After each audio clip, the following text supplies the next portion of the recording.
Jitunda abantu abayimba ennyimba ezimu nze bannyumira omanyi bagamba weefuulira mu kitinga mbazzi era akantu kintu bayita ssente omanyi bagamba omuntu tomwesiganga ekisolo kye bayita omuntu tokyesiga naye ekintu kye bayita ssente kikyusa abantu anatalaba Ronald Mayinja mbutuufu ng'akuba buyimba buno Africa ensi tugitunda simanya biki ensonga yimba nnyo Ronald Mayinja munnange twamuguddeko asooka tuwulire ye perspective ye yeggulu yali etya omanyi naku zino Ronald Mayinja musajja wa luzungu ayogera oluzungu oyinza ogamba agenda mu parliament oba asaba bwa ambassador kyesimanyi Ronald Mayinja after okubotola ebyama ebimu ku ebyali eggulu ebyokusoma yagambye ebyokusoma yabikuba mutwe netumugamba okay so wabikuba olukumutwe then togereko ko ku nsonga za birthday nangamba yes nze I have my money I'm not a seeker I am not an orphan though bazadde bange bafa nemugamba okay that is good so twakuleyo surprising omukulu amanyiddwa nga Catherine Kusasira ku birthday nagamba akantu katono nnyo kakeke ka mitwalo 5 nade no come because nze ne Catherine Kusasira we come a long way nagamba ate Catherine Kusasira ine ebintu nnyo byankoledde mu bulamu bwange yesigenda kuvayo kola kikubanyonyola Ronald Mayinja ono n'ennyongero mubuuza ku bya music we kubanga abantu banyi bafuddeyo nga bagamba mu Ronald Mayinja music gw'otunda gw'ogenda okuguza Jerusalem Sale twali twamugula aba Dick Promotions bavudde abakasiwukira different organizations zivaayo and families okulaba muno ziyogera ku bya music bino Ronald Mayinja n'agamba yes it's true natundako kwa albumu zange nenze gomulaba na albumu zezika wansi we albumu za 5 kati kasiwukire mba namuguzako albumu 3 ontegedde bunnyo then ne Dick Promotion nemuguzako album 2 kitegeeza ninayo album endala 4 zesinatunda yeyo music wange gwe ngenda okukwata ntunze Jerusalem Sale naye ate saagala abantu balowooze mu netatutte eggulu kwadde kutunda music waffe no that was a preposition bakiteesako buteesa ekiteeso naye tekinnayitamu oba tebannaba kubanga kulaki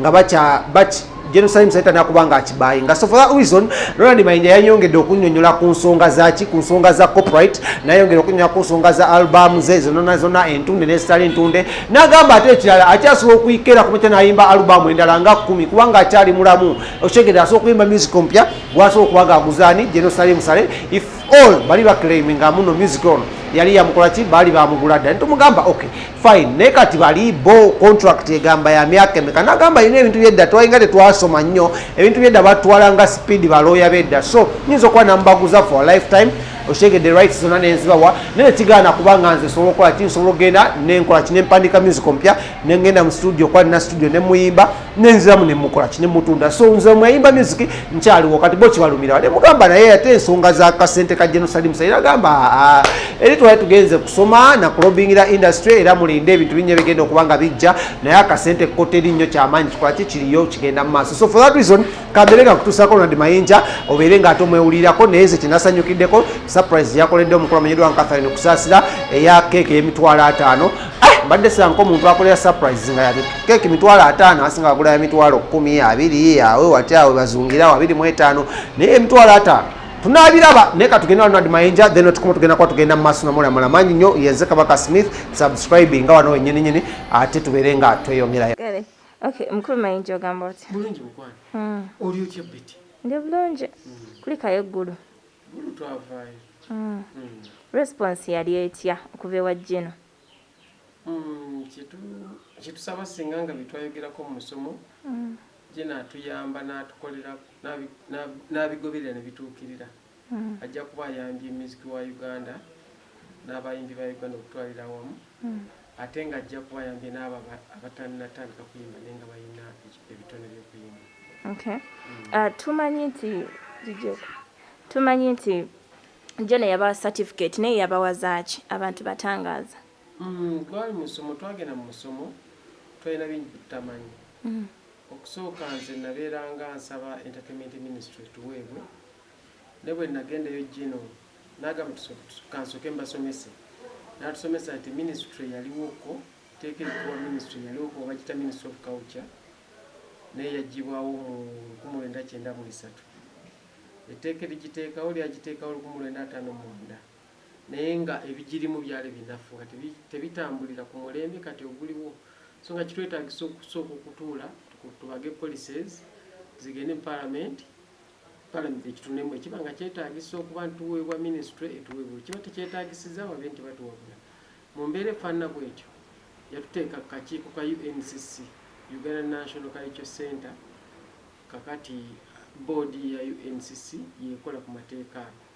yateekako nze ne Chameleon kugamba yatunominating nga tugenda kakiiko ako tuweeyo ebirowoozo byaffe bwe bivaawo bigende mu parliament nga tusaba okuweebwa ministry. Okay. So twayogera ne ku nsonga endala eza corporate law kubanga corporate law etutawaanyiza nnyo. Essaawa eno tewakyali muyimbi watunda nnyimba ze naye luli edda wakolanga alubaamu n'ogitwala obanga mu bakasiwukira mu balusiini mu baani n'ova ne bakuwa miliyoni nga 5 miliyoni 3 miliyoni 15 okusinziira ku weyabeeranga. So sente zino zakuyamba mu kutandika bizinensi ne kiba nti ate oli yakisentolinga ku alubamu.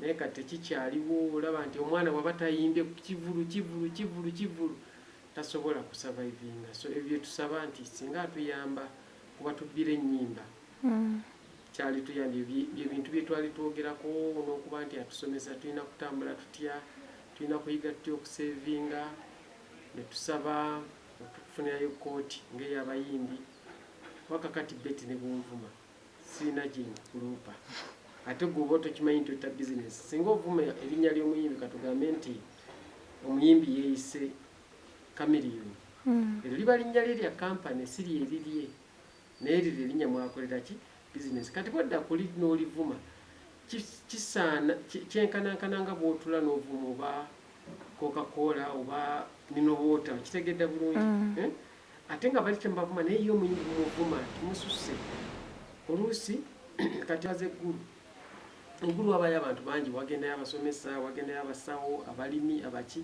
nerera abayimbi bavuddeyo waliyo abantu abala naye bwe tembavuma naye omuyimbi bw'alinnyayo yo ne muvuma yagwamu agenda afe alifa ddi biki anti mwe mukisusizza oyinza okuba nga ggulu bukyabawo akawulirayo abayimbi omulundi gumu naye buli lunaku wabeerayo abasomesa nakati leero abaliyo nga tembavuma kuba si bayimbi tufuna bulungi era singa otunira mu bantu abagenda eggulu mbuza omuyimbi yasinga obutafiibwako kubanga omuyimbi bw'ogenda nga leero puroguramu watabawo puroguramu bagamba funa wootuula tujja kukulaba wiiki eri olwo noweebaka eggulu ekirumu bwe baba bakuyambye ne bakusasulira bills za hotel then ne weebaka kuba tebaba na budde bwo ne bana balala bonna abalimi basawo balunzi abo tembagamba naye omuyimbi lwalinyeeko egamba ensonga ezo si nnungi muddemu omutima omulungi omuyimbi lwalinnyeeyo olwo ye ayina kuba wansi so nga naffe tuli mu kulwanira industry tulabe ntutwalibwanga abantu omuntu wabba enkoko ya mutwalo akwatibwa era asibibwa naye ate omuntu wabba oluyimba nga olutaddemu miliyoni za 5 oyo mugamba atalina kyakozera muwagira ate yamubbye eki atalina kyeyamubbye so ebigwe bityo byetubadde mu kuteesaako jero naaba nti yatuwuliriza ajja tuyamba okutwogererako nebikikwatako batukonsidering.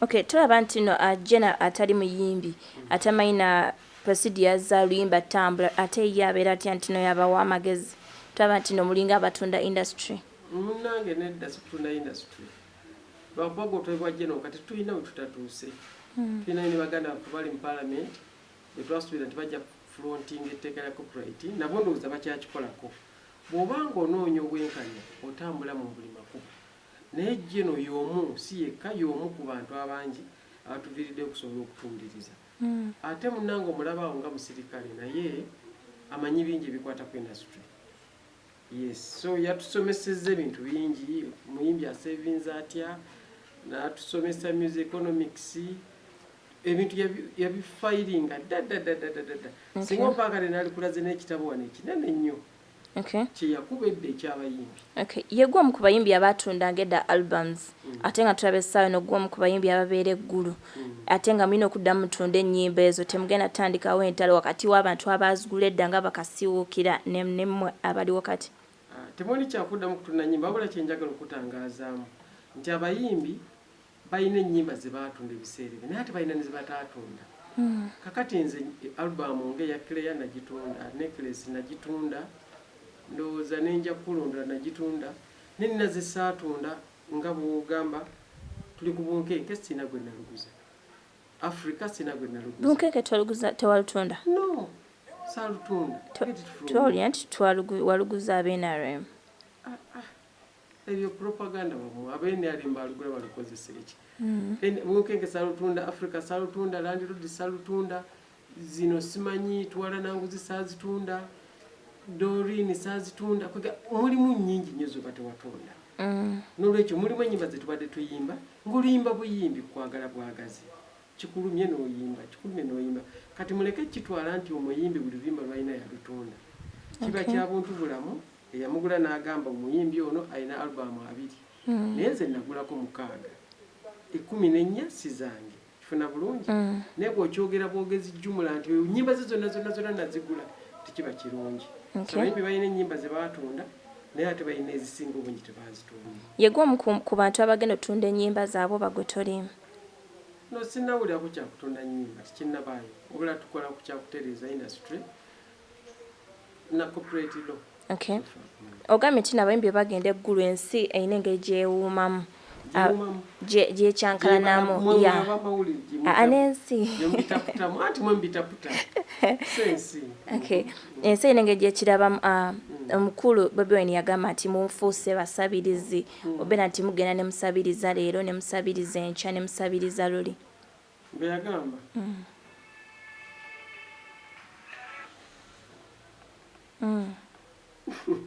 You know, certain things, I can't give my comment where something deserves my silence. Gw'okirabanga ki? Mubanga abasabiriza, mubanga abafuna ku kimwafiirwa?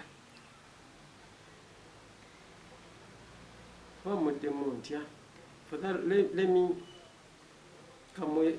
let me just give him my silence. Okiveeko? I give him for that one. He just deserves my silence. Okay. Not my comment. Okay, one of those people about the music industry nga tulaba mubadde n'omukyala kusaasira, mubaddeko mu bandi y'emu, mubaddeko mwena ne birthday yatuuse. You didn't wish her happy birthday. Why? You people, you mean okubeera serious? Birthday ebintu ebyo, birthday nze neyange njerabira. Neyange nze njerabira. Kati nze manyi birthday omuntu yennyini ajja nakugamba nyinayo birthday party jangu tubeerewo. You know? Naye kati ebintu bizibu bingi bye tulimu. I can't. Birthday? Kati maybe I'm not that. Naye nga obutawishing a birthday mwagala nnyo Catherine. Naye ndowooza I have more than a birthday. I have more problems than a birthday. Birthday bakolera ki? Eraga bwa Sseruganda. Oh, naye saagitegedde ndowooza naye nze sibimanyi. Naye yange nnyini njerabira.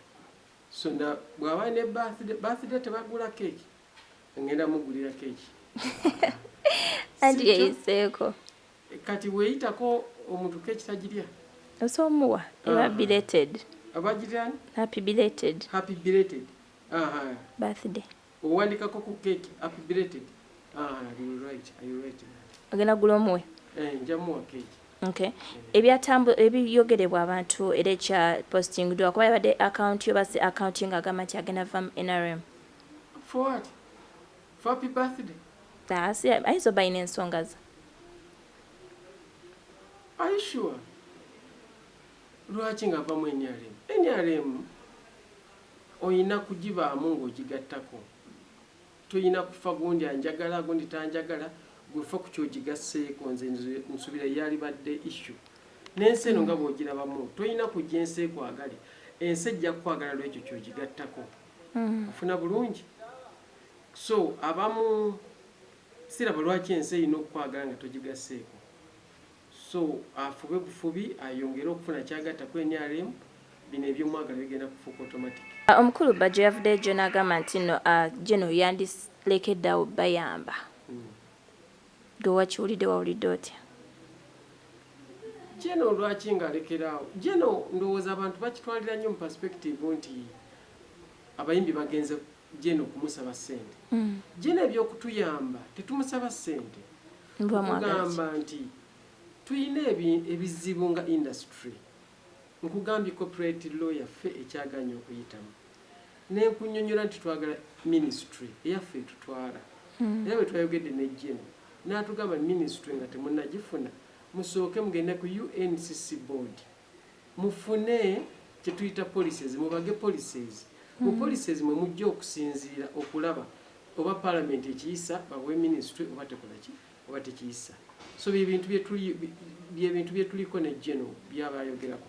By the way nja kulaga ekitabo kyaffe ekinene awo Jeno yakibagadda ekirimu ebintu byonna y'omu omulaba ng'omusirikale naye ategeera music ndowooza yalimu oba oli awo nga tannagenda mu magye yali mu talent ya art so tetugendayo kyagamba balekerawo tuyamba balekerawo no ensi eyamba abalimi ensi eyamba abalunzi eyamba abavubi lwaki omuyimbi tebamuyamba kifuna bulungi tuli mu kaseera akaagala okusukka we tuli okuba nti ate tugenda mu maaso so twetaaga abantu abasobola otwongerayo nanejjeno mwali obusembeyo eggulu wabaddeyo ba promoters n'abayimbi twakulabako lumu nga bakutaddeko akazito olwo nga bakuleze n'okulera nga balamu akutaddeko akazito ensonga ezo nze n'otaziddamu leero sooziddamu obulambu bukufu bwazo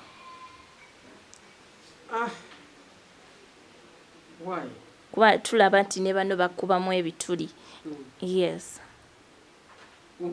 nga beeraliikirira nti anytime from now osobola okuddayo mu people power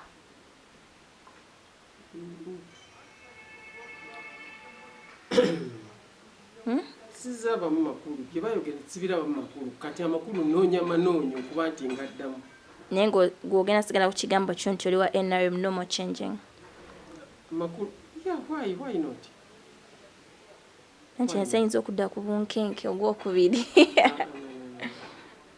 ensonga zaabwe zisaana nga tuziteeseteese bulungi n'otazirambika mu bya birthday because political issues they are big than these joking videos. Ekisembayo list we yafuluma waliko ng'olina ssente empitirivu ennyo list yali ntuufu teyali ntuufu era ezo ssente zaali ziggwana oba zaali ntini no bwana we musaana kibooko bamawulire musaana kibooko nyingi nnyo kubanga mukola fake kakati gwe tonnanoonyereza singa bamuwulira ekintu kiri ggulu nawe janguuyo mugiyita investigative journalism lwaki temugikola kakati nemukuba ekipapula ku NASA nemugamba gundi ayagala ssente bwe ziti nemutwala ku TV z'abandi you people I wish you get a personal TV one time mubuzaabuziza ensi n'ekifeeke paper kannange bwe nkola ekyange kakati nga beti bamuwe biliyoni gundi nga tutwala ekyo no be more professional people that thing was fake